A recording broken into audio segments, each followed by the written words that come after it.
এ আমার যুবক ভাইয়ারা রে, এ আমার মুরব্বি বাবাজিরা রে, আল্লাহ হাত দিয়েছে, পা দিয়েছে, যৌবন দিয়েছে, শক্তি দিয়েছে, চক্ষু দিয়েছে, এই জন্য না, প্রত্যেকটা কারণে আমার আল্লাহ আপনাকে আমাকে দিয়েছে। দুইটা চক্ষু দিয়েছে, 9 কোটি আপনার 9 কোটি 4 লক্ষ মাইল উপর হলো সূর্যটা। ওই সূর্যটা যখন আপনাকে আমাকে দেখতে হয়, আল্লাহ এমন দুইটা চক্ষু আপনাকে আমাকে দান করেছে রে বাবারা, যে চক্ষুটা তাকাতে দিতে হয় 9 কোটি 4 লক্ষ মাইল উপরে সূর্যটা সেকেন্ডের মাইলে আমি দেখতে পারি। কথা বলেন ঠিক কিনা বন্ধুরে? ওই চক্ষুর নিয়ামত শুকরিয়া আদায় করতে শেষ করতে পারবে না। আল্লাহ আপনাকে যৌবন দিয়েছে বাবাজিরা রে, এই যৌবন দিয়ে আপনি গরিবের হাতের মধ্যে আঘাত করিয়েন না। এ আমার বন্ধুরা, আপনাকে বংশের বাহাদুরি বানাইছে, এই জন্য আপনাকে বংশের বাহাদুরি বানাই নাই যেই বংশের বাহাদুরির কারণে আপনি ইতিমের মাল জোর করে খাইতে পারবেন না। না না না না, আল্লাহকে বান্দারে আমি ছেড়ে দেই না, ছেড়ে দেই না। অতীত সার দিছি না, ভবিষ্যৎ সার দিব না। আমি যখন দূর মোড়ে পাই টু পাই আমি আল্লাহর কাছে হিসাব দিতে হবে। কথা বলেন ঠিক কিনা?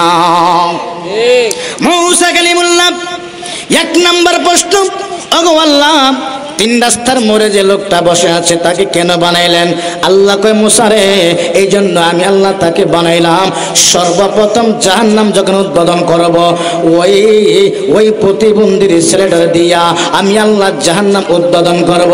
ও মাওলা, 2 নম্বর প্রশ্ন, ওই ধনী ব্যক্তি আমার সাথে আরজি লাগলেন, ওই ব্যক্তি অনেক টাকা পয়সা মাল হয়ে গেল, টাকা কিভাবে কমবে আল্লাহ সেই রাস্তা আপনি বলে দেন। আল্লাহ কয় মূসা রে, ও আমার মূসা, ধনী ব্যক্তিকে যে বলবা আজকে থেকে ধনী ব্যক্তি আল্লাহ রাস্তা বেশি বেশি করে সদকায়ে জারি দান করতো, তাহলে দেখবে আমার ধন আস্তে আস্তে কমে যাবে। শিক্ষার আমারে বলি আল্লাহু আকবার। হুজুর, 3 নম্বর প্রশ্ন, মালিক একজন গরিব মহিলা প্রশ্ন করলো, তার ধন হয় না, সে অভাব, ছোট্ট একটা করে ঘর, কিভাবে ধন হইব, কি আমল করলে ধন হবে? আল্লাহ কয় মূসা রে, ওই মহিলাকে গিয়ে বলবা বেশি বেশি যেন 24 ঘন্টা আমি মাওলার শুকরিয়া আদায় করে, আলহামদুলিল্লাহ শুকরিয়া আদায় করে, তাহলে আমি আল্লাহ তার ধন সম্পদের মালিক বানায়া দিব।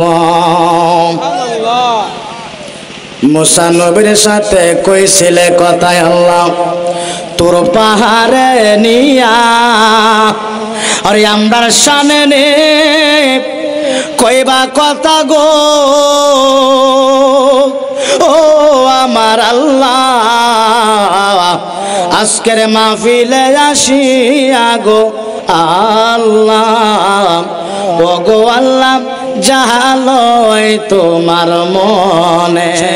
আমার নবী একজন সাহাবী আসছিল, যিনি একেবারে গরিব, উনি একেবারে এমন গরিব ছিলেন বাবাজিরা রে, উনি বাড়ি থেকে বলে, বিবি রে, নবী আমার আজকে ওয়াজ করেছে নামাজ নাকি জান্নাতের চাবি। বিবি কান্দে ডাক দেখো, স্বামী গো, আমি আজকে থেকে নামাজ পড়ব গো স্বামী। আমার নবী সাহাবী হযরত আব্দুল্লাহ আনসারী রাদিয়াল্লাহু তাআলা একবারে গরিব সাহাবী ছিলেন। বিবি ডাক দেখো, স্বামী গো, নবী বলেছে নামাজ নাকি জান্নাতের চাবি গো স্বামী, আজকে থেকে আমি বিবিও নামাজ পড়তে শুরু করে দেব। হযরত আব্দুল্লাহ আনসারী বলে, বিবি রে, তুমি কিভাবে নামাজ পড়বা? নামাজ পড়ার মতো পোশাক তো আমাদের ঘরের মধ্যে নাই। বিবি রে, একটা জামা আছে, একটা জামা দিয়া আমি পড়লে তুমি পড়তে পারবে না, তুমি পড়লে আমি পড়তে পারি না রে বিবি, তুমি পড়লে আমি উলঙ্গ হয়ে থাকবো, আমি পড়লে তুমি উলঙ্গ হয়ে থাকবা। বিবি ডাক দেখো, স্বামী গো, তাহলে কি আমি নবীর কথা মানতে পারবো না? আমি কি নামাজ আদায় করতে পারবো না? নবীর সাহাবী হযরত আব্দুল্লাহ আনসারী ডাক দেখো, বিবি রে, দুঃখ করিস না, মনে কষ্ট নিস না, তুই যেমনি নামাজ পড়তে পারবি সেরকম ব্যবস্থা আমি করতেছি। বিবি রে, দাঁড়া, আমাদের বাড়ির মধ্যে একটা মাটি আছে, ওই মাটির মধ্যে গর্ত শুরু করলো, বিশাল বড় গর্ত করলো। ডাক দেখো, বিবি রে, মসজিদ নববীতে যখন আজান ভরে যাবে, আমি মসজিদ নববীতে পোশাকটা পরে জামাতে নামাজ পড়ে আসিয়া ওই পোশাকটা খুলে তোমাকে দিব, আর তুমি পোশাক পরে গুহার ভিতরে বসে নামাজ আদায় করবা। একটা জবান বন্ধ রাখবেন না গো, চিৎকার মারে বলি না আল্লাহু আকবার। হযরত আব্দুল্লাহ আনসারী মসজিদে যখন আজান পড়ে গেল, আশহাদু আন্না মুহাম্মাদার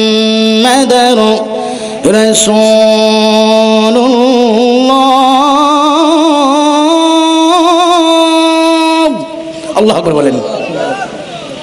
মসজিদে আজান পড়ে গেছে, নবীর সাহাবী হযরত আব্দুল্লাহ আনসারী নবীর কথার মধ্যে কেমন দাম দিতেন। সাথে সাথে ঘরের মধ্যে একটা পোশাক ছিল, সেই পোশাকটা পরে মসজিদ নববীতে গেলেন, জামাতে নামাজ আদায় করে দূরে আবার বাড়িতে গেছে, বিবিকে পোশাকটা খুলে দিছে, বিবি নামাজ আদায় করতে শুরু করে দিল। সুবহানাল্লাহ। চরুজাবরে মা বোনেরা, ও বাবারা, আপনার আমার ঘরের মধ্যে সুকেশ ভরা পোশাক, সুকেশ ভরা আলমারি ভরা কাপড়, কিন্তু নামাজ পড়েন না, মসজিদে যান না, মসজিদের সাথে আপনি সম্পর্ক রাখেন না। ও উজলাবরের মারা, ও বাবা জিরা রে, নবীর সাহাবী আব্দুল্লাহ আনসারী একটা পোশাক দিয়ে মসজিদ নববীতে নামাজ আদায় করে ঘরের মধ্যে আসিয়া নিজে উলঙ্গ হইয়া স্ত্রীকে ওই পোশাকটা দিল, স্ত্রী পোশাক দিয়ে নামাজ পড়তে শুরু করে দিল। নবী আমার যখন মসজিদ নববীতে গেলেন, যাওয়ার পরে সকল সাহাবীরা গানা বাজনা করে দিয়েছেন, নবী গো আপনার সাহাবী হযরত আব্দুল্লাহ আনসারী নামাজ পড়ে সাথে সাথে দৌড়াইয়া বাড়িতে চলে যায়, ব্যাপার কি আমরা বুঝতে পারলাম না। আমার নবী কয়, সাহাবীরা রে, আমার আব্দুল্লাহ আনসারীকে নিয়ে তোমরা বাজে মন্তব্য করিও না, আমি নবী দেখি তদন্ত করে বিষয়টা কি। নবী আমার দৌড়াইয়া চলে গেলাম আব্দুল্লাহ আনসারী বাড়ির মধ্যে, গিয়ে দেখে আব্দুল্লাহ আনসারী বাড়ির ঘরের দরজা লাগানো। নবী আমার সালাম দিল, আসসালামু আলাইকুম আব্দুল্লাহ আনসারী। সুবহানাল্লাহ, সুবহানাল্লাহ। আজকে তো আমাদের সালাম দিলে উত্তর আসলো না। নবী আমার আব্দুল্লাহ আনসারী বাড়ি থেকে দৌড়াইয়া আসতেছে বাড়ি দিকে, বাবারে ইমান ইমান ইমান ইমান, কেন আল্লাহ ইমানের তাগিদ দিছে রে বাবাজিরা। এ বন্ধুরা, হযরত আব্দুল্লাহ আনসারীর স্ত্রী নামাজ যখন শেষ হইল, সাথে সাথে ডাক দেখো, বিবিরে আমাদের বাড়িতে মনে হয় আমাদের নবী রাহমাতুল লিল আলামিন নবী তাশরীফ এনেছিলেন। চিৎকার আমার বলি আল্লাহু আকবার। নিদান কালের দয়াল নবী, নিদান কালের দয়াল নবী যারে আমরা ছিলাম না, যাহার প্রেমে মজে আসেন পাক রব্বা, বলেন যাহার প্রেমে নিদান কালের দয়াল নবী, নিদান কালের দয়াল নবী যারে আমরা ছিলাম না, যাহার প্রেমে মজে আসেন না।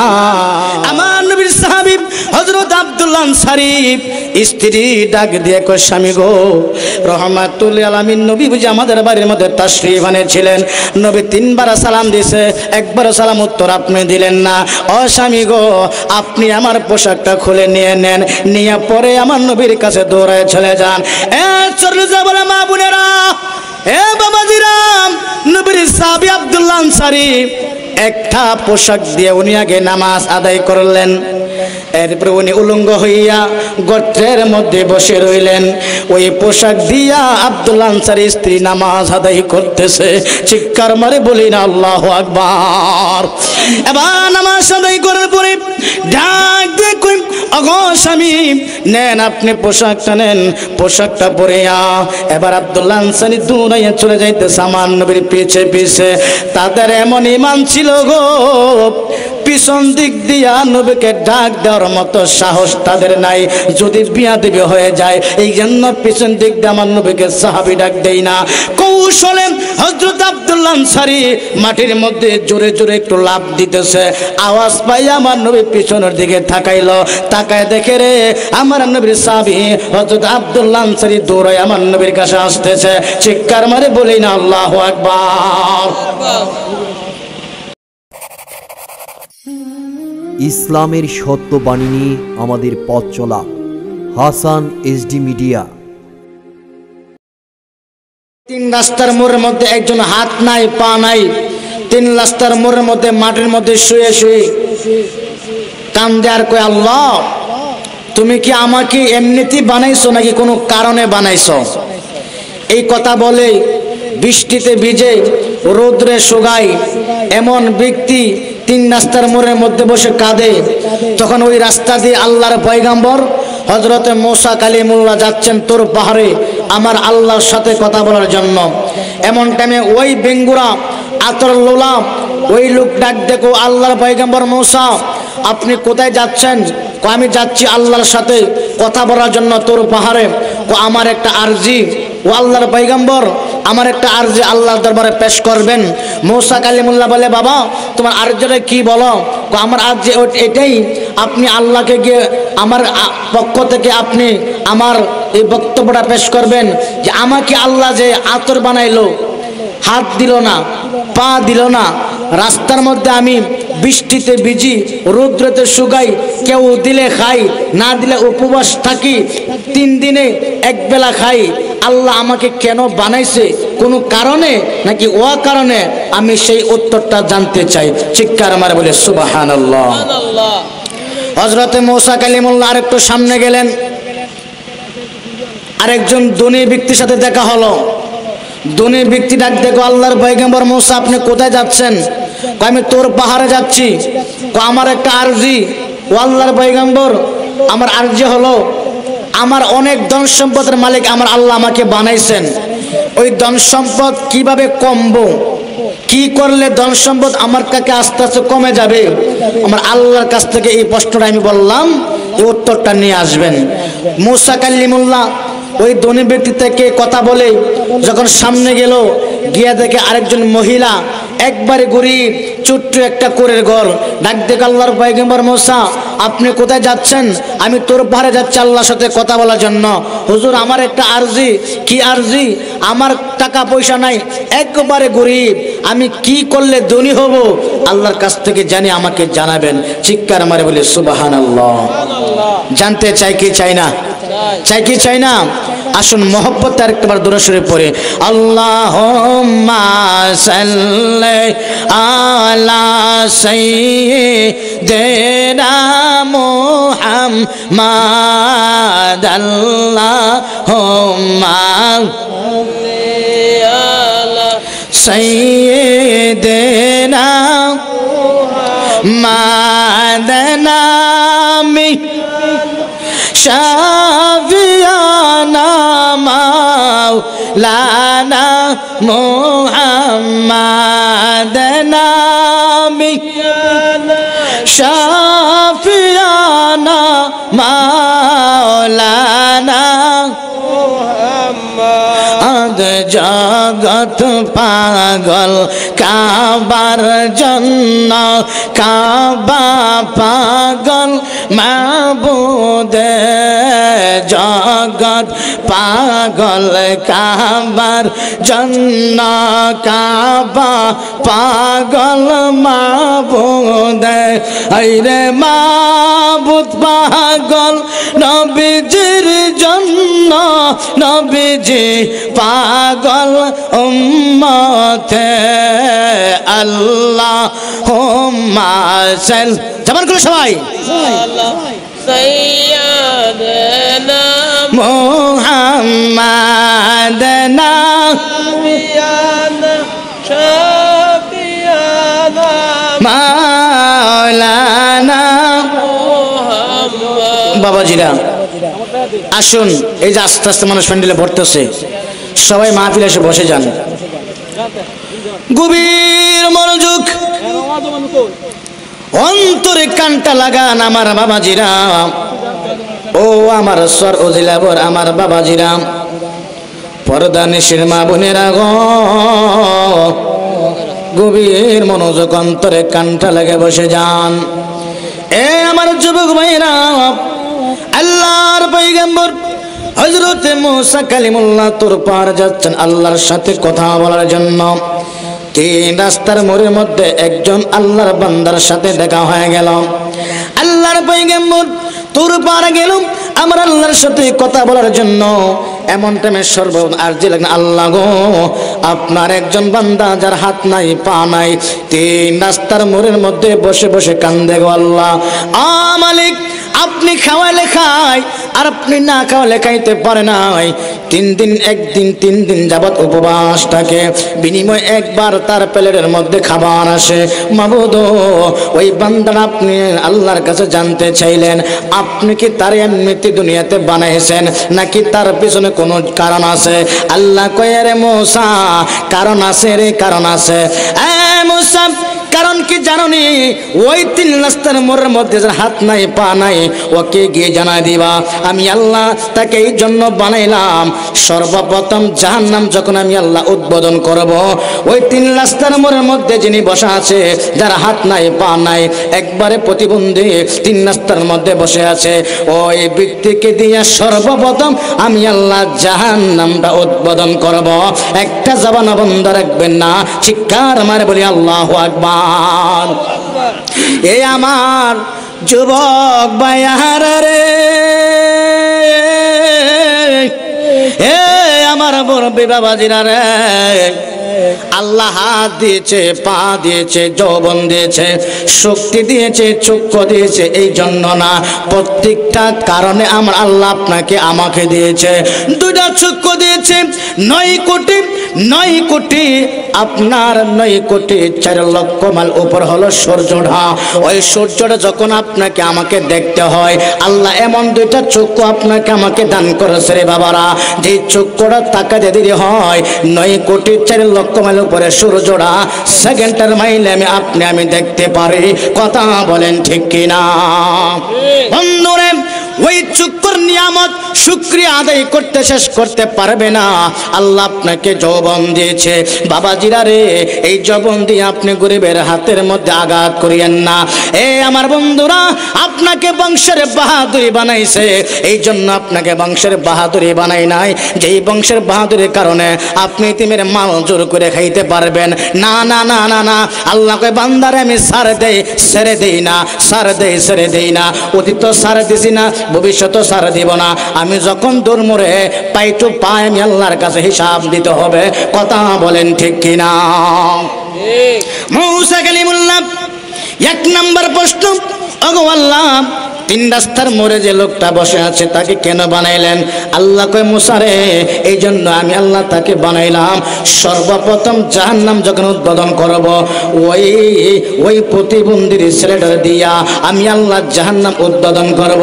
ও মাওলা, 2 নম্বর প্রশ্ন, ওই ধনী ব্যক্তি আমার সাথে আরজি লাগলেন, ওই ব্যক্তি অনেক টাকা পয়সা মাল হয়ে গেল, টাকা কিভাবে কমবে? আল্লাহ সেই রাস্তা আপনি বলে দেন। আল্লাহ কয়, মুসা রে, ও আমার মূসা, ধনী ব্যক্তিকে যে বলবা আজকে থেকে ধনী ব্যক্তি আল্লাহ রাস্তা বেশি বেশি করে সদকায়ে জারি দান করতো, তাহলে দেখবে আমার ধন আস্তে আস্তে কমে যাবে। চিৎকার আমারে বলি আল্লাহু আকবার। হুজুর, 3 নম্বর প্রশ্ন, মালিক, একজন গরিব মহিলা প্রশ্ন করলো, তার ধন হয় না, সে অভাব, ছোট্ট একটা করে ঘর, কিভাবে ধন হইব, কি আমল করলে ধন হবে?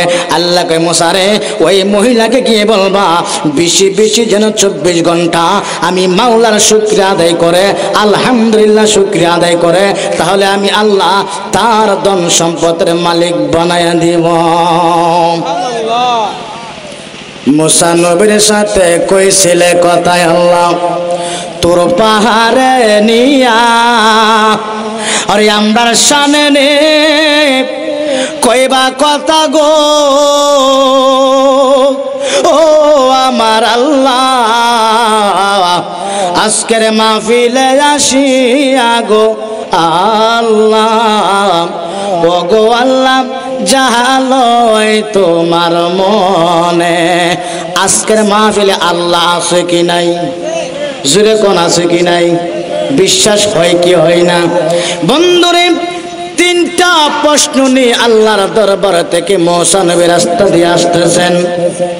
সর্বপ্রথম 3 রাস্তার মোড়ের মধ্যে প্রতিবন্ধীর সাথে দেখা হয়ে গেল। প্রতিবন্ধী ডাক দেখে মুসা নবী গো আল্লাহ কি বলছে আমার উত্তরটা আপনি জানাই দেন। মুসা নবী ডাক দেখে প্রতিবন্ধী রে আল্লাহ বলেছে আপনাকে অনাত্মক বানাই নাই, কারণে আপনাকে আমার আল্লাহ বানাইছে। মুসা আল্লাহর পয়গম্বর মুসা নবী গো আপনি বলেন কিসের জন্য আল্লাহ আমাকে বানাইছে? মুসা নবী ডাক দেখো প্রতিবন্ধী রে আমার আল্লাহ তোমারে বানাইছে সর্বপ্রথম জাহান্নাম উদ্বোধন করবে তুমি প্রতিবন্ধীর দিয়া। প্রতিবন্ধী এই সংবাদটা শুনে সাথে সাথে আওয়াজ করে চিৎকার মারে বলছে আলহামদুলিল্লাহ, আমি শুকরিয়া জানাবো আল্লাহর যে আল্লাহ আমাকে বানাইছে, যে আল্লাহ আমাকে প্রতিবন্ধী করেছে। আমি এতদিন ভেবেছিলাম আল্লাহ বুঝি আমাকে কোনো কারণে বানায় নাই, এখন আমি জানতে পারলাম আল্লাহ আমাকে কারণে বানাইছে। কোন কারণে বানাইছে? আল্লাহ নাকি আমাকে সর্বপ্রথম জাহান্নাম আমি প্রতিবন্ধীকে দিয়ে উদ্বোধন করব। এই খুশি সংবাদ শুনে সাথে সাথে প্রতিবন্ধী শুকরিয়া আনা জানাইছে আলহামদুলিল্লাহ।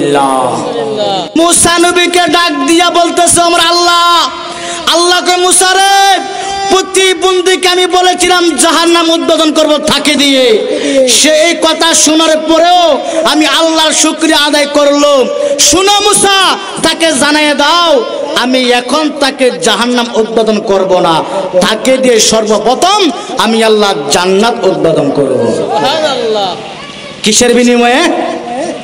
শুকরিয়া। কিসের বিনিময়ে? শুকরিয়া আদায় করতে হবে কার? যখন কার? বাবাজিরা রে শুকরিয়া আদায় করার জন্য ওই ব্যক্তি তো এমনি তো হাত নাই পা নাই প্রতিবন্ধী, আল্লাহর শুকরিয়া আদায় করার জন্য আল্লাহ তাকে জাহান্নামকে কেটে দিয়ে জান্নাত উৎপাদন করবে। মুসা দুই নাম্বার কথা, দুনি ব্যক্তি ডাক দেখ আল্লাহর পয়গম্বর মুসা গো আল্লাহ আপনার কাছে কি বলেছে আমার দম কেমবে কমব? মুসা নবী কইয়া রে আল্লাহর বান্দা দুনি ব্যক্তি শোনো, বেশি বেশি করে তুমি সদকা জারি দান করবা, আল্লাহর রাস্তায় সদকা জারি দান করবা, যাকাত আদায় করবা, তাহলে তোমার দম আস্তে আস্তে কমে যাবে। এই লোকটা শুকরিয়া আদায় করছে আল্লাহর, শুকরিয়া আদায় করে আল্লাহর রাস্তায় সদকা জারি দান করতে শুরু করলো। দেখে রে 1 টাকা আল্লাহর রাস্তায় দান করলে আমার আল্লাহর 70 টাকার মালিক বানায়া দেয়। আই হাই চাইছে দন কম তো এখন দন আরো বাড়ে। শুকরিয়া আদায় করলে দন বাড়ে না কমে? কিন্তু আমরা দন বাড়াইতে চাই কিন্তু আল্লাহর রাস্তায় সদকা জারি করতে চাই না, এই জন্য দন বাড়ে না। বেশি বেশি আল্লাহর সদকা জারি করবেন। 1 টাকা আল্লাহর রাস্তা খরচ করলে 70 টাকার মালিক বানায় দিব কে? জোরে কোন কে? 3 নাম্বার মহিলাটাকে হুজুর গো আপনি আমারে বলে দেন আমি কেমনে ধনী হব, আপনি আমাকে বলে দেন। মুসা নবী ডাক দে গোমা গোমা আপনি বেশি বেশি আল্লাহর শুকরিয়া আদায় করেন। মহিলাটা ডাক দেখো ধর আমি বলছি বুঝি ভালো একটা আমল দিব, দিলে আমল করলে আমি ধনী হতে পারবো, এটা কোনো কথা গেল? আমি শুকরিয়া আদায় করতাম। নাফরমান বান্দি শুকরিয়া আদায় করার দরকার নাই। মুসা নবী আলী মেয়েটার কাছ থেকে একটু দূরে গেল, আমার আল্লাহ নারাজ হয়ে একটা তুফান চালাইয়া ছোট্ট একটা কুরের গেট ছিল মহিলাটার, সাথে সাথে ওইটাকে আমার আল্লাহ ধ্বংস করে দিয়েছে। চিৎকার মারে বলি আল্লাহু আকবার। ওই মহিলাটা ডাক দিয়ে কই মুসা আমার কুরের গর্তি তুফানে এসে শেষ করে লাইলো। মুসা নবী ডাক দিয়ে তুমি হলে একটা নাফরমান বান্দি, তুমি আল্লাহর শুকরিয়া আদায় না করার কারণে যতটুকু ছিল ততটুকু আমার আল্লাহ আপনার থেকে কারিয়া নিয়েছে। চিৎকার মারে বলি আল্লাহু আকবার। বলতেছিলাম বাবাজিরা রে শুকরিয়া আদায় করব কার? জোরে কোন কার? আমি আপনাদের মাঝে পবিত্র কালামুল্লাহ শরীফ থেকে একখানা সূরা তেলাওয়াত করলাম, যে সূরাটা নাজিল করছে আমার আল্লাহ মক্কাতুল মুকাররমায়, যে সূরাটার নাম হলো সূরাতুল আসর, যে সূরাটার নাম হলো সূরাতুল আসর। আমার আল্লাহ সূরা এমনিতে নাজিল করে নাই, এমনিতে সূরা নাজিল করে নাই, পিছনে একটা কারণ আছে। আমার আল্লাহ কয় বিসমিল্লাহির রহমানির রহিম ওয়াল আসরি ইন্নাল ইনসানা লাফি খুসর ইল্লাল্লাযীনা আমানু ওয়া আমিলুস সলিহাতি ওয়া তাওয়াসাউ বিল হাক্কি ওয়া তাওয়াসাউ বিস সাবর। সুবহানাল্লাহ সুবহানাল্লাহ। আল্লাহ কয় ওয়াল আসরে সময়ের কসম খাইলাম। কিসের কসম? সময়ের। তাফসীর কারকটারে ব্যাখ্যা করতে গিয়ে ব্যাখ্যা করলেন সময় মানে কি? সময় মানে হলো আপনার আমার হায়াত। আপনার আমার কি? হায়াত। কারো 50, কারো 40, কারো 100 বছর হায়াত হয়ে গেছে। আল্লাহ কয় সময়ের কসম, মানে তোমার হায়াতের কসম। পৃথিবীর জমিনে যারা ব্যবসা করে তাদের একটা পুঁজি লাগে, কথা কোন ঠিক কিনা? পুঁজি ছাড়া ব্যবসা হয় না। তবে ওই পুঁজি দিয়ে মানুষ কতটুকু লাভবান আর কতটুকু ক্ষতিগ্রস্ত, আল্লাহ বলে ইন্নাল ইনসানা লাফি খুসরে, তোমরা সকলে ক্ষতিগ্রস্ত, ক্ষতিগ্রস্ত, ক্ষতিগ্রস্ত। বলতেছেন কে? যেরকম কে? কিন্তু আল্লাহ কই ওই আয়াতের মধ্যে 4টা কর্মসূচি আছে। ওই 4টা কর্মসূচি যিনি আমল করতে পারবে, আমি আল্লাহ বললাম তুমি ক্ষতিগ্রস্ত হবে না, তুমি ক্ষতিগ্রস্ত হবে না। চিৎকার মারে বলি না আল্লাহু আকবার। বন্ধুরে আমার, প্রথমতে আমি বলেছিলাম আমরা শ্রেষ্ঠ নবী পাইলাম, শ্রেষ্ঠ নবীর শ্রেষ্ঠ উম্মত হইতে পারলাম। আর সর্বশ্রেষ্ঠ উত্তম ইবাদত হলো নামাজ, সর্বশ্রেষ্ঠ ইবাদত হলো নামাজ, সর্বশ্রেষ্ঠ উত্তম ঘর হলো মসজিদ। কথা বলেন ঠিক কিনা? এ বন্ধুরা, আল্লাহর ফেরেশতা হযরত জিবরাইল আলাইহিস সালাতু ওয়াস সালামকে আমার আল্লাহ 600 নূরের পাখা দিলেন। কয়শো? 600 নূরের পাখা দিয়াম জিব্রাইলকে বললেন, জিব্রাইল রে যাও তুমি একটু জান্নাতটা ঘুরে আসো। জিব্রাইল ডাক দেখো, ও মাওলা, ও আমার আল্লাহ গো, আমাকে 1 মাসের সময় দেন, আমি জান্নাতটা একটু ঘুরে আসি। আল্লাহ কয়, জিব্রাইল রে যা জান্নাতটা একটু ঘুরে আসো। 600 নূরের ডানা পাখা দিয়া আল্লাহর ফেরেশতা হযরত জিব্রাইল আলাইহিস সালাতু ওয়াস সালাম যখন জান্নাতের মধ্যে প্রবেশ করলো, 1 মাস জান্নাতের মধ্যে ঘুরলো, 1টা মাস জান্নাতের মধ্যে ঘুরলো, 1 মাস জান্নাতের মধ্যে ঘুরিয়া সবে মাত্র জান্নাতের একটা কোণা ঘুরছে। সুবহানাল্লাহ। 600 নূরের ডানা পাকা দিয়া আল্লাহর ফেরেশতা জিবরাইল আলাইহিস সালাতু ওয়াস সালাম 1 মাস জান্নাতটা ঘুরছে। কতটুকু ঘুরছে? 1 কোণা। কতটুকু? 1 কোণা। জিবরাইল কো, আল্লাহ গো, আমি চাইতে কম চাইলাম, 1 মাস ঘুরলাম, জান্নাতটা পুরোটা ঘুরতে পারলাম না, তো যতটুকু ঘুরছি এত সুন্দর, এত মজা লাগলো, পুরোটা না ঘুরলে আমার মনের স্বাদ মিটবে না। আল্লাহ আরেকটা মাস আমার সময় দাও। আল্লাহ কো, জিবরাইল দিলাম। আরেকটা মাস সময় দিল। 2 মাসের 600 নূরের পাকা দিয়া 2 মাস ঘুরলো, সবে মাত্র 2টা কোণা ঘুরছে। সুবহানাল্লাহ বলেন। 2টা কোণা ঘুরার পরে ওই আল্লাহর ফেরেশতা জিবরাইল ডাক দেখো, মালিক রে, এই জান্নাতটা আপনি কার জন্য বানাইলেন? আল্লাহ কো, জান্নাতটা বানাইলাম শ্রেষ্ঠ নবীর উম্মতের জন্য। সুবহানাল্লাহ। জিবরাইল ডাক দেখো, আল্লাহ গো, জান্নাতটা, পুরা জান্নাতটা আর তার আপনার বান্দারা ঘুরতে পারবে না গো আল্লাহ। আল্লাহকে, জিবরাইল তোমার কি মনে হয়? জিবরাইল ডাক দেখো, আল্লাহ গো, 600 নূরের ডানার পাকা দিয়াম 2 মাস ঘুরে সবে মাত্র আমি 2টা কোণা ঘুরলাম।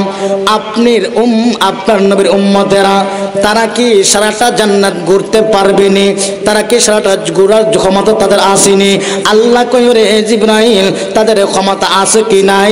তাহলে তুমি একটু পরীক্ষা করো। রে জিবরাইল, যাও পরীক্ষা করার জন্য মদিনাতুল মুনাওয়ারা, উত্তম জায়গা হলো মসজিদ ঘর, মসজিদ নববীতে যাও। ওখানে মানুষ রূপে দাঁড়াইয়া তুমি দাঁড়ায় থাকবা, দেখবা একজন লোক সর্বপ্রথম মসজিদে প্রবেশ করবে, আবার যখন দেখবে সর্বশেষে লোকটা বাহির হইবে, ওই লোকটার সাথে তুমি একটু কথা বলবা। কথা বললে টের পাইবা গো জান্নাতটা ওই নবীর উম্মতেরা ঘুরতে পারবে কিনা। চিৎকার আমারে বলে সুবহানাল্লাহ। ওরে পাইলে নেরা লাই গো নবী, পাইলে নেরা, বলেন পাইলে নেরা লাই গো নবী। ওই আমি 2 কদম চুমু খাবো, 2 কদম চুমু খাবো, চরণ দুলি মাগবো গায়, পাইলে নেরা। সবাই আই বলেন পাইলে নেরা লাই গো নবী। ওরে আমার নবী নূরের নবী, আমরার নবী জিন্দা নবী, আরে নূর নবীজির দিদার পাইতে চলো মদিনায় আশাকে নূর নবীজির দিদার পাইতে চলো মদিনায় পাইলে নিরা মাশাআল্লাহ লাই পাইলে নিরা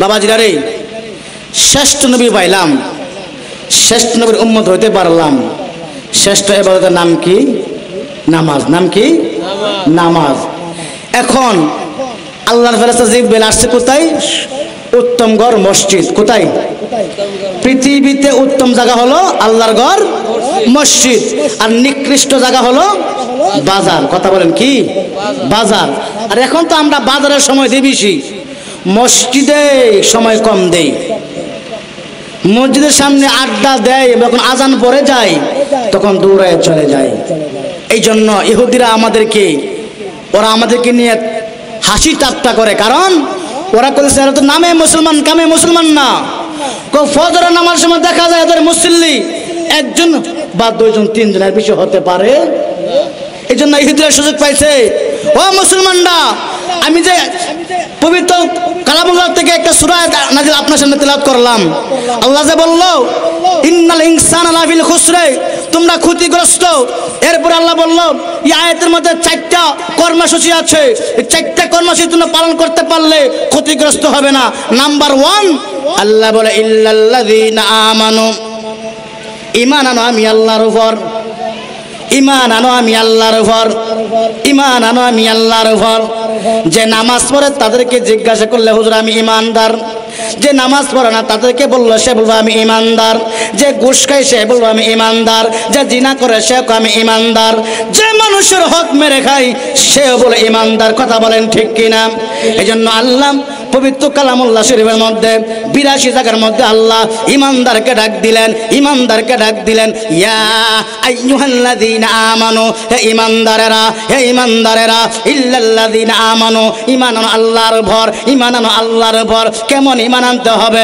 আল্লাহ দেখেন আপনাকে আমাকে সুন্দর করে তাকিদ দিয়ে বলে দিচ্ছে আরে জিবরাইল মদিনাতুল মুনাওয়ারা যাও উত্তম জায়গা হলো মসজিদ নববীতে যাও ওখানে মানুষ রূপে তুমি দাঁড়াইবা আল্লাহর ফেরেশতা জিবরাইল মসজিদ নববীর বারিন্দার মধ্যে এসে মানুষ রূপে দাঁড়াইলো দেখতেছে একজন বুজুর্গ সাদা পাঞ্জাবি সাদা লুমাল এবং সুন্দর পাগড়ি বেঁধে সুন্দর করে সবার আগে মসজিদের মধ্যে প্রবেশ করতেছে আল্লাহর ফেরেশতা জিবরাইল মানুষ রূপে তাকায় দেখতেছে এবার যখন মসজিদ নববীতে নামাজ শেষ হয়ে গেল সকল মুসল্লিরা চলে গেল দেখে রে যে লোকটা প্রথম ঢুকছিল কিন্তু এই লোকটা এখনো মসজিদ থেকে বাইরে হয় নাই একটু আগাইয়া মসজিদের ভিতরে গেল গিয়া দেখে লোকটা বসে বসে জিকির করতেছে ডাক দিয়া কো ভাই ও আল্লাহর বান্দা আপনার সাথে আমার একটু কথা ছিল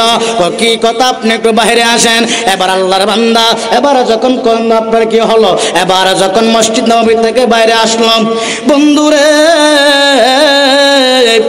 এ আমার বাবাজিরা বন্ধুরা গভীর মনোযোগ অন্তরে গানটা লাগায় দেন ফেরেশতা জিবরাইল একটু সামনে গেল গিয়ে দেখে লোকটা জিকির করতেছে কার জোরে কোন কার ওরে নামটা কি বইল না মোর আল্লাহ দমে দমে কর জিকির আল্লাহ হায়রে দম থাকিতে বইল না মোর আল্লাহ দমে দমে কর জিকির আল্লাহ ওরে আল্লাহ আমার সঙ্গে আছে আল্লাহ আমায় দেখিতেছে ওরে বিশ্বাসরা কে ডাকো আল্লাহ দমে দমে কর জিকির আল্লাহ হায়রে দমে দমে কর জিকির আল্লাহ দম তাকিতে বইল না মোর আল্লাহ সময় থাকতে আল্লাহ জিকির করা দরকার আসেনি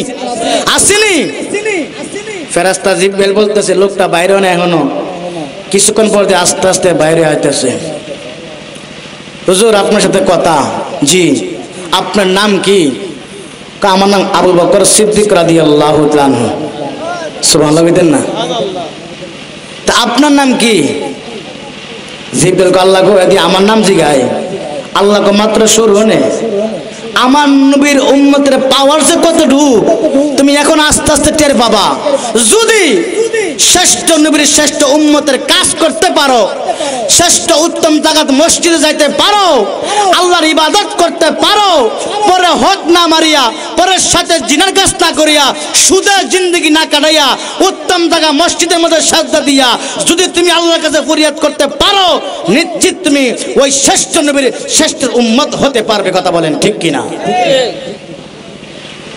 এখন বলে হুজুর আপনার নাম কি আমার নাম পরে বলবো আচ্ছা আপনার সাথে একটা কথা বলে কি আচ্ছা আপনি বলেন তো এই মুহূর্তে আল্লাহর ফেরেশতা জিব্রাইল কোথায় আছে আমরা জানাই দেন প্রশ্ন করছে কারে নবীর উম্মতের কারে নবীর উম্মতের প্রশ্ন করলো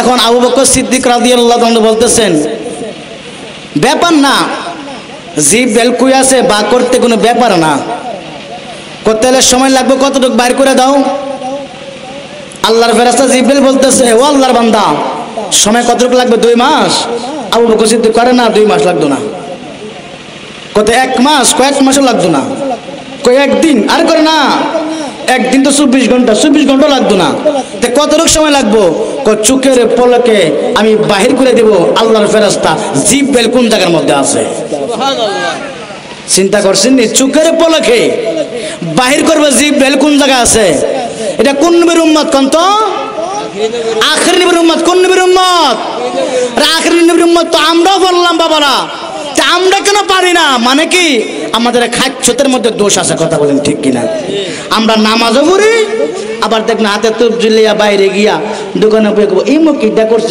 করছে সুবহানাল্লাহ আলহামদুলিল্লাহ তুপ যে পড়তেছে মানুষের গিবত কইতাছে ঠিক নিও ইজাত নামাজ পড়লে আপনি উত্তম নবীর উত্তম উম্মত হতে পারবেন না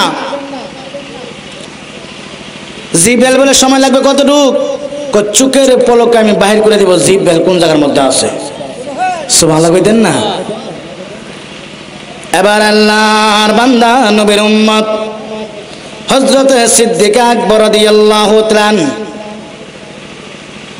জান্নাত দেখলো জাহান্নাম দেখলো আরশ লৌহ কলম দেখলো সিদরাতুল মুনতাহা দেখলো তন্ন করে ঘোরাঘুরি করলেন সময়টা তিনি কতটুকু চোখের পলকে কতটুকু চোখের পলকে আল্লাহর বান্দা নবীর উম্মত সিদ্দিক আকবর রাদিয়াল্লাহু তাআলা চোখের পলকে জান্নাত দেখলাম চোখের পলকে জাহান্নাম দেখলাম সিদরাতুল মুনতাহা দেখলাম আরশ লৌহ কলম দেখলাম পৃথিবীর জমিনে আল্লাহর সৃষ্টি জগৎ যতগুলো আছে তন্ন করে জিব্রাইলকে দেখলো কোথাও তো জিব্রাইল নাই এবার আমার নবীর উম্মত হযরত সিদ্দিক আকবর রাদিয়াল্লাহু তাআলা এবার ডাক দেখো ভাই সাবো আমি যত জায়গার মধ্যে তন্ন করে ঘুরে দেখলাম কোথাও আল্লাহর ফেরেশতা জিব্রাইলকে খুঁজে পাইলাম না এখানে তো আমি আবু বকর আছি আমি আবু বকর তোর জিব্রাইল না তাহলে মনে হয় আপনি হবেন আল্লাহর ফেরেশতা জিবরাইল সুবহানাল্লাহ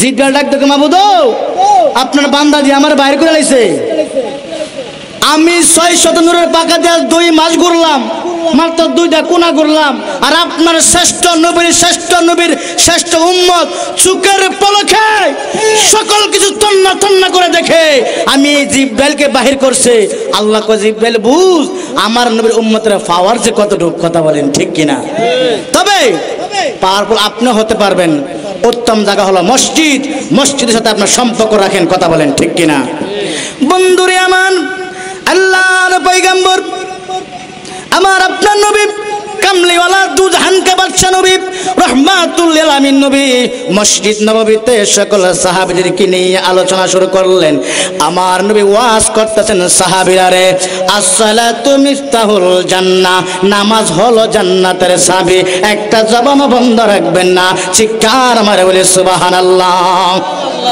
নামাজ কিসের চাবি আমার নবী ওয়াজ করতেছেন রে সাহাবীরা, আসসালাতু মিফতাহুল জান্নাহ, নামাজ হচ্ছে জান্নাতের চাবি। সাহাবীরা ওয়াজ শুনে বাড়িতে দৌড়াইয়া চলে গেছে। বিবিদেরকে কাছে ডাক দেখে, বিবি রে, আমার নবী রাহমাতুল লিল আলামিন নবী আজকে মসজিদ নববীতে আপনি ওয়াজ করেছে। বিবি ডাক দেখো, স্বামী গো, ও স্বামী, নবী কি ওয়াজ করেছে আমাদের কাছে একটু বাঁচান, আমাদের কাছে একটু শোনান। বাবাজিরা রে, আজকে আমরা ওয়াজ শুধু প্যান্ডেলের ভিতর থেকে শুনি, ওয়াজ আমরা বাড়ি পর্যন্ত নিতে পারি না। নবীর সাহাবীরা মসজিদ নববী থেকে ওয়াজ শুনে বাড়িতে গিয়ে বিবির কাছে বলে, বিবি রে, আল্লাহর নবী বলছে নামাজ নাকি জান্নাতের চাবি।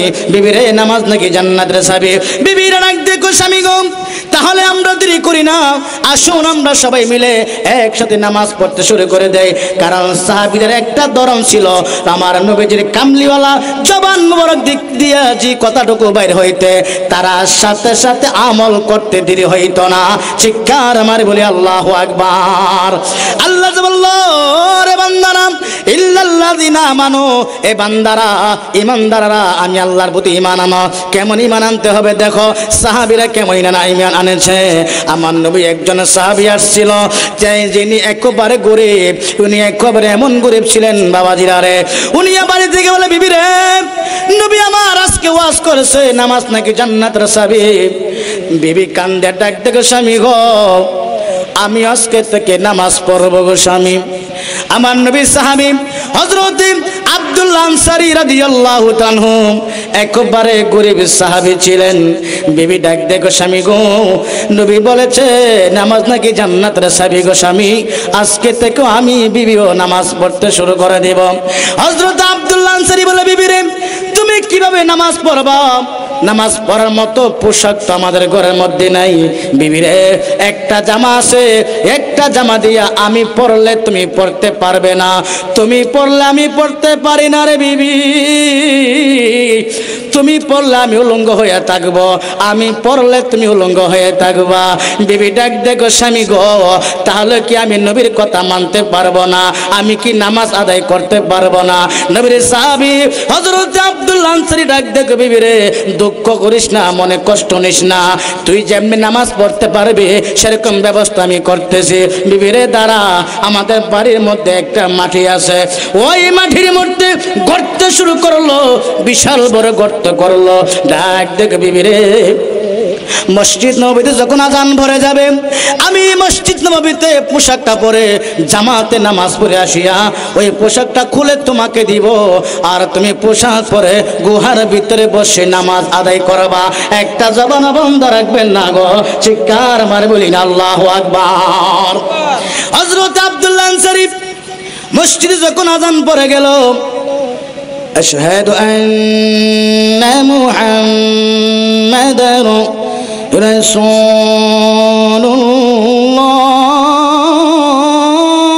রাসূলুল্লাহ, আল্লাহু আকবার বলেন। মসজিদে আজান পড়ে গেছে। নবীর সাহাবী হযরত আব্দুল্লাহ আনসারী নবীর কথার মধ্যে কেমন দাম দিতেন। সাথে সাথে ঘরের মধ্যে একটা পোশাক ছিল, সেই পোশাকটা পরে মসজিদ নববীতে গেলেন, জামাতে নামাজ আদায় করে দূরে আবার বাড়িতে গেছে, বিবিকে পোশাকটা খুলে দিছে, বিবি নামাজ আদায় করতে শুরু করে দিল। সুবহানাল্লাহ। চরুজাবরে মা বোনেরা, ও বাবারা, আপনার আমার ঘরের মধ্যে সুকেজ ভরা পোশাক, সুকেজ ভরা আলমারি ভরা কাপড়, কিন্তু নামাজ পড়েন না, মসজিদে যান না, মসজিদের সাথে আপনার সম্পর্ক রাখেন না। ও উজলাবরের মারা, ও বাবা জিরা রে, নবীর সাহাবী আব্দুল্লাহ আনসারী একটা পোশাক দিয়ে মসজিদ নববীতে নামাজ আদায় করে ঘরের মধ্যে আসিয়া নিজে উলঙ্গ হইয়া স্ত্রীকে ওই পোশাকটা দিল, স্ত্রী পোশাক দিয়ে নামাজ পড়তে শুরু করে দিল। নবী আমার যখন মসজিদ নববীতে গেলেন, যাওয়ার পরে সকল সাহাবীরা গানা বাজনা করে দিয়েছেন, নবী গো, আপনার সাহাবী হযরত আব্দুল্লাহ আনসারী নামাজ পড়ে সাথে সাথে দৌড়াইয়া বাড়িতে চলে যায়, ব্যাপার কি আমরা বুঝতে পারলাম না। আমার নবী কয়, সাহাবীরা রে, আমার আব্দুল্লাহ আনসারীকে নিয়ে তোমরা বাজে মন্তব্য করিও না, আমি নবীর দিকে তদন্ত করে বিষয়টা কি। নবী আমার দৌড়াইয়া চলে গেলাম আব্দুল্লাহ আনসারী বাড়ির মধ্যে, গিয়ে দেখে আব্দুল্লাহ আনসারী বাড়ির ঘরের দরজা লাগানো। নবী আমার সালাম দিল, আসসালামু আলাইকুম আব্দুল্লাহ আনসারী। সুবহানাল্লাহ। আজকে তো আমাদের সালাম দিলে উত্তর আসলো না। নবী আমার আব্দুল আনসারী বাড়ি থেকে দৌড়াই আসতেছে বাড়ি দিকে, বাবারে ইমান ইমান ইমান ইমান, কেন আল্লাহ ইমানের তাগিদ দিছে রে বাবাজিরা। এ বন্ধুরা, হযরত আব্দুল আনসারীর স্ত্রী নামাজ যখন শেষ হইল, সাথে সাথে ডাক দেখো বিবিরে, আমাদের বাড়িতে মনে হয় আমাদের নবী রহমাতুল্লিল আলামিন নবী তাশরীফ এনেছিলেন। চিৎকার আমার বলি আল্লাহু আকবার। নিদান কালের দয়াল নবী, নিদান কালের দয়াল নবী যারে আমরা ছিলাম না, যাহার প্রেমে মজে আসেন পাক রব্বা, বলেন যাহার প্রেমে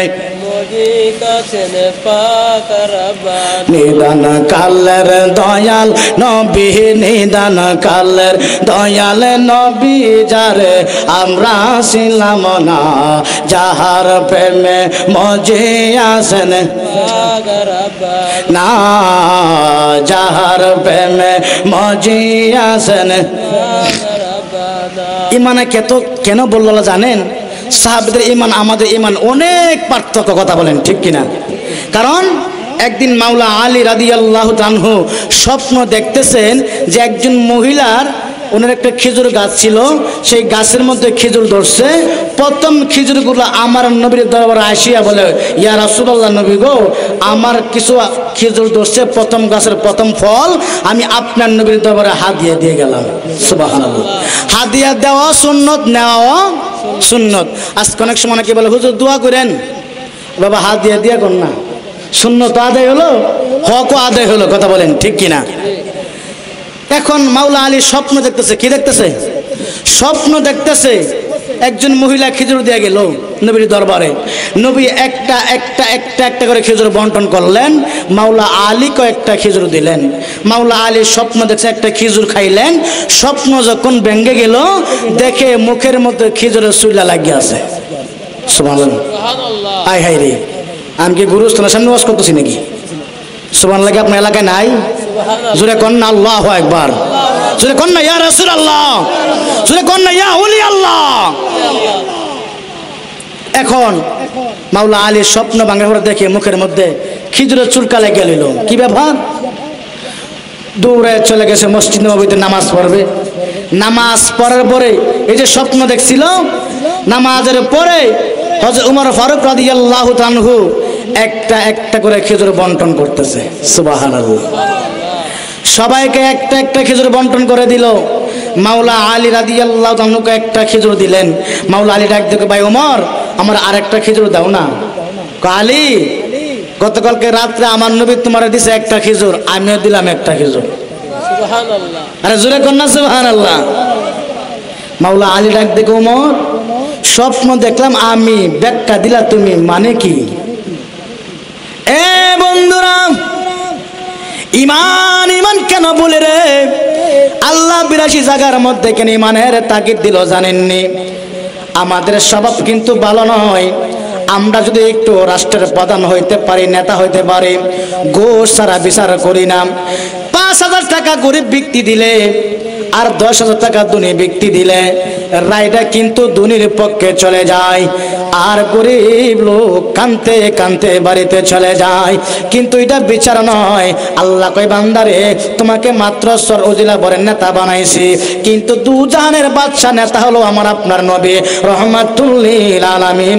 নবীর বিচার হলো সুন্দর বিচার, কোনো দুর্নীতি ছিল না, কোনো ঘুষ ছিল না, কোনো সুদ ছিল না। কথা বলেন ঠিক কিনা? এই জন্য বাবাজিরা রে, মাওলা আলীকে বলে, ওমর, ওমর ডাক দেখো, আলী গো, নবী দিছে একটা খেজুর, আমিও দিলাম একটা খেজুর। আলী কো, ভাই ওমর রে, স্বপ্ন দেখলাম আমি, আলী ব্যাখ্যা দিলা তুমি ওমর। বোঝা যায় নবীর সাহাবীদের পাওয়ার আছে কি নাই? জোরে করে আছে কি নাই? ওরে সবাইকে মদিনায় নিলা, সবাইকে মদিনায় নিলা, আমায় নিলা না। নবী সবাই কে মদিনায় নিলা আমায় নিলা না মদিনা মোর আসল ঠিকানা বলো মদিনা মোর আসল ঠিকানা আমার দিকে নবী নবী দুই চোখে মদিনার ছবি দেখিলে ছবি পাগল হবি দেখিলে ছবি পাগল হবি যা তুই মদিনা বলো দেখিলে ছবি পাগল হবি যা তুই মদিনা মদিনা মোর আসল ঠিকানা বলো মদিনা মোর আসল ঠিকানা বন্ধুরে নাম্বার 1 আল্লাহ ওয়াজ করেন ইল্লাল্লাযিনা আমানু ঈমান আমি আল্লাহর উপর নাম্বার 2 আল্লাহ বলে ইল্লাল্লাযিনা আমানু ওয়া আমিলুস সলিহাত বান্দারে বেশি বেশি করে নেক আমল করো বেশি বেশি করে নেক আমল করো কিভাবে নেক আমল করতে হবে ঈমানের সহিত নেক আমল করতে হবে কারণ বন্ধুরা আমার নবীর সাহাবী হযরত আব্দুল্লাহ আনসারী স্ত্রী ডাক দিয়ে কয় স্বামী গো রহমাতুল আলামিন নবী বুঝি আমাদের বাড়ির মধ্যে তাশরীফ আনেছিলেন নবী তিনবার সালাম দিয়েছে একবার সালাম উত্তর আপনি দিলেন না ও স্বামী গো আপনি আমার পোশাকটা খুলে নিয়ে নেন নিয়ে পরে আমার নবীর কাছে দৌড়ায় চলে যান চলে যা বলে মা বোনেরা বাবাজিরা নবীর সাহাবী আব্দুল্লাহ আনসারী একটা পোশাক দিয়ে উনি আগে নামাজ আদায় করলেন এরপরে উনি উলঙ্গ হইয়া গর্তের মধ্যে বসে রইলেন ওই পোশাক দিয়া আব্দুল্লাহ আনসারী স্ত্রী নামাজ আদায় করতেছে চিৎকার মারে বলি না আল্লাহু আকবার এবার নামাজ আদায় করার পরে ডাক দিয়ে কই ওগো স্বামী নেন আপনি পোশাকটা নেন পোশাকটা পরিয়া এবার আব্দুল্লাহ আনসারী দৌড়াইয়া চলে যাইতেছে আমার নবীর পিছে পিছে তাদের এমন ঈমান ছিল গো পিছন দিক দিয়া নবীকে ডাক দেওয়ার মতো সাহস তাদের নাই যদি বিয়াদবি হয়ে যায় এই জন্য পিছন দিক দিয়ে আমার নবীকে সাহাবী ডাক দেই না কৌশলে হযরত আব্দুল্লাহ আনসারী মাটির মধ্যে জোরে জোরে একটু লাফ দিতেছে আওয়াজ পাই আমার নবী পিছনের দিকে তাকাইলো তাকায় দেখে রে আমার নবীর সাহাবী হযরত আব্দুল্লাহ আনসারী দৌড়ায় আমার নবীর কাছে আসতেছে চিৎকার মারে বলি না আল্লাহু আকবার শ্রেষ্ঠ উত্তম জায়গা হলো মসজিদ ঘর তাদের সেখানে মসজিদ ঘরের সাথে সম্পর্ক রাখার কারণে তারা ইমানি মাজমা হাওলাতে রসুলের সাথে এমনভাবে ব্যবহার করার কারণে রসুলের কথায় মতো চলার কারণে তারা আমার আল্লাহ পছন্দের ইমানদার বান্দা হয়ে যায় কথা বলেন ঠিক কিনা তো ইমানদার বান্দা হতে গেলে আমাদের সর্বপ্রথম হলো উত্তম ঘর মসজিদ ঘরের মধ্যে যাওয়া দরকার আছে কি নাই জোরে কোন আছে কি নাই আব্দুল্লাহ আনসারী দৌড়ায় গেলেন নবীর পিছে পিছে নবী আমার বলতেছে আনসারী রে তিনবার তোমাকে আমি সালাম দিলাম একবারও সালামের উত্তর দিলে না আনসারী কান্দা ডাক ডাক ইয়া রাসূলুল্লাহ আপনি আমারে বেয়াদবি ক্ষমা করবেন মাফ করবেন নবী গো যেদিন আপনি মসজিদ নববীতে ওয়াজ করেছিলেন আসসালাতু মিফতাহুল জান্নাহ এই সাহাবীরা নামাজ হচ্ছে জান্নাতের চাবি ইয়া রাসূলুল্লাহ ওই দিন আমি ওয়াজটা মসজিদ নববী থেকে বাড়ি পর্যন্ত নিয়ে পৌঁছাইলাম বিবিকে বললাম বিবি রে নবী আমার ওয়াজ করছে নামাজ নাকি জান্নাতের চাবি তখন আমার বিবি বলতেছে স্বামী গো আমিও নামাজ পড়বো আমি বললাম বিবি রে একটা পোশাক দিয়ে কিভাবে নামাজ পড়বো তখন বিবি মনটা বেজার হয়ে গেল তখন আমরা স্বামী স্ত্রী মিলে দুজনে একটা গোত্র করি গোত্রের মধ্যে আমি মসজিদ নববীতে জামাতে আদায় করার পরে আমি উলঙ্গ হইয়া আমার স্ত্রীকে পোশাকটা দেই ওই স্ত্রী পোশাকটা পরে ওই গোত্রের ভিতরে নামাজ আদায় করে আজকে আমার স্ত্রী নামাজের মধ্যে ছিল আর আমি উলঙ্গ হইয়া গোত্রের মধ্যে ছিলাম ইয়া রাসূলুল্লাহ আপনি যখন আমাকে সালাম দেন আমি উলঙ্গ অবস্থা ছিলাম তখন আমি সালাম উত্তর দিতে পারলাম না হুজুর আমার আপনারে ক্ষমা করবেন আমারে মাফ করবেন আমার নবী ডাক দেখো আব্দুল্লাহ আনসারী রে চলো তোমার বাড়ির মধ্যে আমি একটু যাব তোমার গুহার আমি একটু দেখব গুহার মধ্যে গেলেন গিয়ে দেখতেছে গুহাটা এতই গভীর আমার নবী ডাক দেখো আব্দুল্লাহ আনসারী এত গভীর গুহাটা আমি দেখলাম তার মানে হলো শরীয়তে এটা জায়েজ এত বড় গুহা এত গোত্র গুহা এটা উপর থেকে দেখা যায় না পুরুষ না নারী দেখার কোনো অনুভব করা যায় না আমার নবী ডাক দেখো আব্দুল্লাহ আনসারী রে ও আব্দুল্লাহ আনসারী নবীর কথা মতো চলার কারণে তুমি আর তোমার স্ত্রী দুজনে মিলে আল্লাহ রাসূলকে পাওয়ার জন্য আল্লাহকে সন্তুষ্টি করার জন্য একটা পোশাক দিয়ে নামাজ আদায় করার জন্য আমি রাসূলের মন বলতেছে জান্নাত তোমরা কিনিয়ে ফেলছো সুবহানাল্লাহ জোরে কইতেন না সুবহানাল্লাহ যাই হোক, আমার বড় ভাইজান চলে আসছে, আমি আর এখানে ওয়াজ করার মতো যোগ্যতা আমার নাই। তো আমার একটাই কথা বাবারাম, আমরা শ্রেষ্ঠ নবীর শ্রেষ্ঠ উম্মত হইয়া যদি মসজিদ গড়ে সম্পর্ক না রাখতে পারি, নামাজ না পড়তে পারি, পরে হক মারা ছাড়ে দেন, পরে গিবত গাও ছেড়ে দেন, অন্যায় কাজ করে ছাড়ি দেন। আপনাকে ক্ষমতা আল্লাহ দিছে বিদায় আপনি পরে হক মাইরে খাবেন, ক্ষমতা দিছে বিদায় ওয়াজ করতে দিবেন না, ক্ষমতা দিছে বিদায় ঘুষ লাগবো, টাকা লাগবো। মনে রাখবেন, আল্লাহ নমরুদ্দারও ক্ষমতা দিছিল, একটা ন্যাংরা মশা দিয়া নমরুদ্দার আল্লাহ শ্বাস করে লাইছে, ঠিক নেই? নোংরা মশা দিয়ে নমরুদ্দার শ্বাস করে লাইছে কেন জানেন? নমরুদ্দার বলছিল আমি আল্লাহরে মারালাম, তীর মারে উপরে, নাউজুবিল্লাহ কইতেন না, তীর মারে উপরে আল্লাহরে মারা লাইব। আল্লাহ কয়ে জিব্রাইল হে পাগল হয়ে গেছে গা, এরা ক্ষমতা দিলাম আমি, হে পাগল হয়েছে আমার মারা লাইব। এরকম পাগল ক্ষমতা তার আছে না? আরে মাহফিল করতে গেলে ঘুষ দেওয়া লাগে। মনে রাখো মুসলমান, তুমি ইমানদার দাবি করতে পারো। আল্লাহ যে বারবার বললো ইয়া আইয়ুহাল্লাযিনা আমানু, ইমানদাররা ঈমান আনো পরিপূর্ণ। আজকে মাহফিলের মধ্যে এসে ঘুষ খাও, আসো কবরে সাইজ করে এলাম। যাই হোক, আল্লাহ সবাইকে বোঝার একটা বিধান করে সকলে বলে আমিন। নামাজ পড়া দরকার আসেনি বাবা? নামাজ পড়া দরকার আসেনি? আল্লাহ সবাইকে নামাজ পড়ার, বাপ মার খেদমত করার, আমল করার তৌফিক দান করার সকলে বলে আমিন। আসসালামু আলাইকুম ওয়া রাহমাতুল্লাহি ওয়া বারাকাতুহু।